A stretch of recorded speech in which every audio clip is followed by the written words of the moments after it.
Akash. In this video, I am going to discuss how to solve questions based on calendars. If you are preparing for any competitive exam or any college placement drive, you can expect at least one question based on this topic. Now, the question will be like that: 15th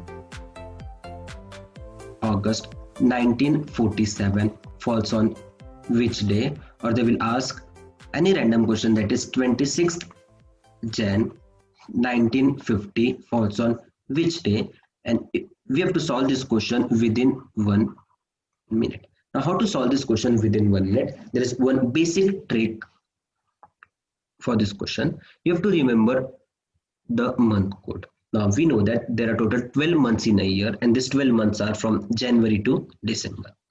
How to remember this month code? We know that 12 square is nothing but 144. So I'll just write 144 here. 5 square is nothing but 25. I'll write 0, 2, 5. 6 square is 36. I'll just add 1 0 here. So it will be 0, 3, 6. The last 3 digits you have to remember, that is 146. Now the trick to remember, it's nothing but 12 square. After that 5 square, 6 square, and the last 3 digit, that is 146. That you have to remember. But it's only for normal year. If it is a leap year, then the starting 2 months code will get changed. It will be 0 and 3. The condition for leap year is that the year should be divisible by 4. And if it's century, it should be divisible by 400 also. After this month code, we have to remember the century code. Now, how to remember this century code? This is my month code for a normal year. Only the first 2 digits will be getting changed as far as leap year is concerned. Now, the century code. The question is from 16th century, 17th century, 18th century, 19th century. The month code, it will be, the century code, it will be 64206. What if the question is from 23rd century? Now, if we take the first number, that is 1600 century.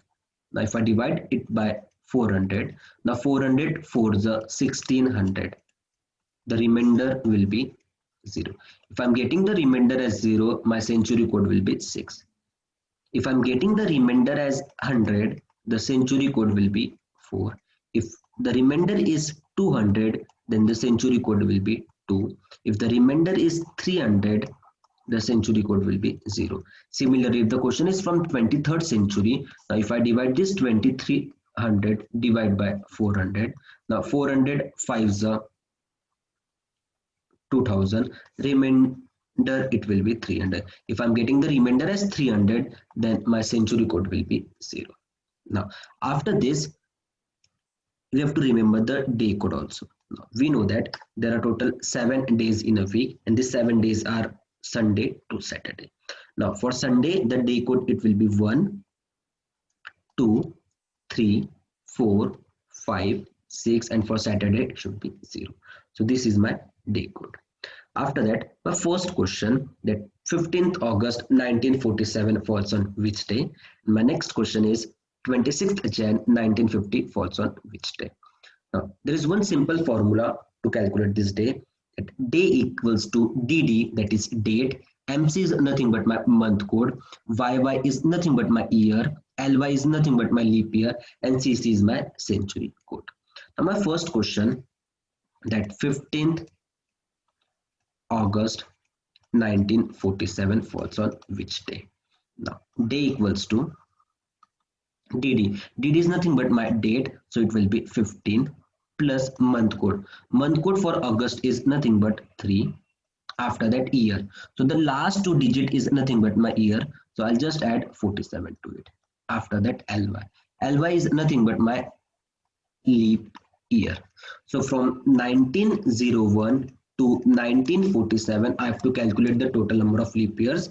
The method to calculate the total number of leap years, you have to just divide this 47, means the last 2 digit divisible by 4. So 4 11s are 44. Whatever will be your question, I can say that 11 is the total number of leap years from 1901 to 1947. So I'll just add 11 to it. Plus century code. Now the century code for 19th century is 0. So I'll just add 0 to it, divide by 7. Now this 47 plus 350, 50 plus 15, 65 plus 11, 76.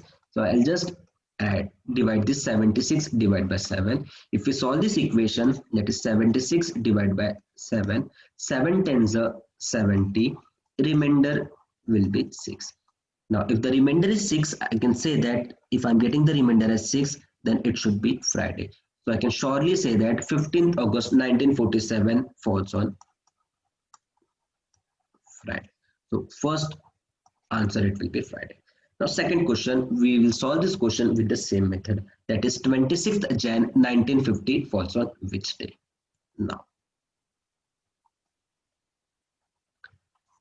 26th Jan 1950. Formula will be same. Day equals to DD. DD means my date, that is 26th, plus month code. Now first we'll check whether it is a leap year or not. Now the condition for checking a leap year, that it should be completely divisible by 4.